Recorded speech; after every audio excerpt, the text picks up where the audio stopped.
what needs to happen to change it. The other part of this race is that you got to be willing to run it just as hard and as fast as we are. Because if you're not, that's why we remain stuck in the flying pattern that we've been in for hundreds of years and decades as we've tried to reconcile this issue. So we have to figure out what is the most useful way of allyship. We see a lot of people throwing statements around. We see a lot of people throwing money around. We need that to be a focused effort, and more importantly, to be vocal about it. I can't I can't take any more double-sidedness. There can be no more other siderisms, if I may make up a word, meaning that you give over here and you're a company that is like, yeah, Black Lives Matter, except for in my boardroom where they don't, Ooh. or except for in my organizational chart where they don't. So I'm done with that, right? That's great. Charity's great. Charity doesn't change structural racism, right? What changes it is when you actively look in your building and ask, why aren't there more Black people in this building, in this boardroom, in this C-suite? So the allies that we have, what you can do, change the structure and cultures of your companies, of your businesses, of wherever it is you have influence. Start there. The thing I try to tell people is, it puts us in a no-win situation. I want our white sisters and brothers to be better educated and to care more, but I don't want to have to bear the burden of trying to teach and educate all the time. The reason you pay tuition is because it's costly to educate someone. You coming up to me and saying, educate me, that's costly to me emotionally and from a time point of view. Also, I think we have to be very honest. Nobody would go up to somebody and say, teach me Russian in 5 minutes. And by the way, make me feel good about it. Like, I mean, you wait, hold on a second. Like, you want me to teach you about racism, which is the history of race in America is just as complicated as Russian. And you want me to teach you that in 5 minutes. And also, if I make you feel bad about it in any way, now I got to be your therapist too. And like you said, soothe you or whatever. That's got to stop. I would love for somebody to come to me and say, I made my whole family watch the 13th and read The New Jim Crow and read White Fragility. And we had a question on page 52. Now, hey, we can have that conversation all day long because you're doing your homework, but don't flop on me like you never heard of Google. If you wanted to know about cryptocurrencies or whatever, you find that stuff out before any Black person ever heard of it. So I'm sure you can educate yourself about anything you want to know. I have to say something to you because I've never gotten a chance to talk to you. I feel like I know you because I'm such a big, mad, crazy Stan and fan. But I love you to death. I just am so proud of you. I'm saying proud of you almost as Patrick. I am so proud that you exist. Where do you find the strength to continue to do what you're doing and say what you're saying, even in the face of opposition, to the point where now the whole world has to listen to you? Where did you find the strength when they weren't listening? I guess maybe this is just part of the Black woman's condition, is that we don't know any other way. And most of us, I come from a line of Black women who were just like this. My mother's like this. My grandmother was like this, where it's the old phrase we've all used as Black people, making a way out of no way.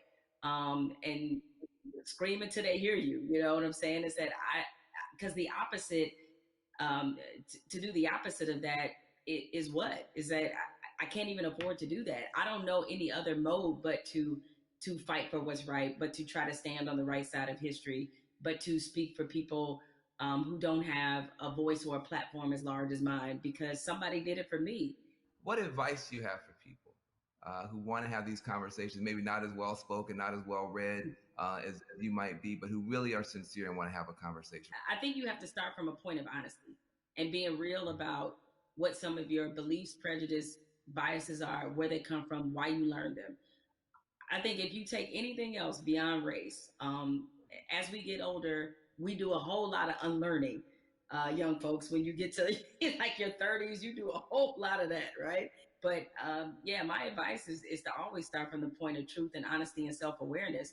And you'd be surprised what you can get accomplished just by digging into those things. I mean, if you know you come from a racist background, or if you come from where race was talking about a certain way, be honest about what those conversations were and what they taught you.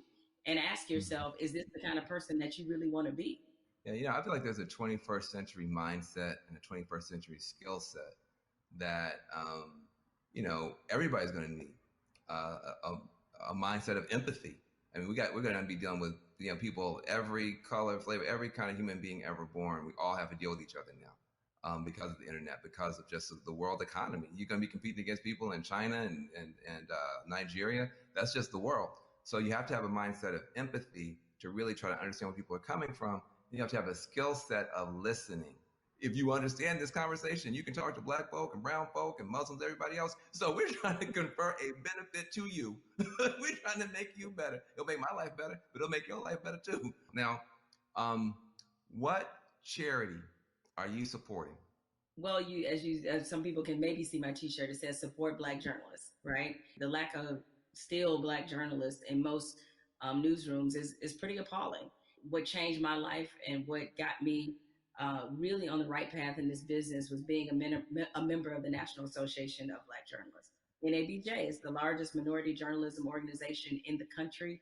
The development, the networking, job fair, internships, scholarships, what happens there has changed lives. It changed a lot of people's careers. I mean, people like you, Van, and everybody you want to think of, Roland Martin, Soledad O'Brien. It's just a number of people, Michael Wilbon, that are a part of this organization and have been able to build legacies there. And so it's on us to, again, usher in this next generation of young journalists who, I get it right now, feeling really discouraged when they look at not just what a lot of newsrooms look like, a lot of networks look like, but also we're under the under the shadow of a pandemic right now. So there's a lot of journalists who have lost their jobs. A lot of companies are downsizing. They need a reason to believe and to be in this business. And so NABJ has done so much for my career and continues to do that for others. So that's the charity that I support and the organization that has changed my life and that of many others.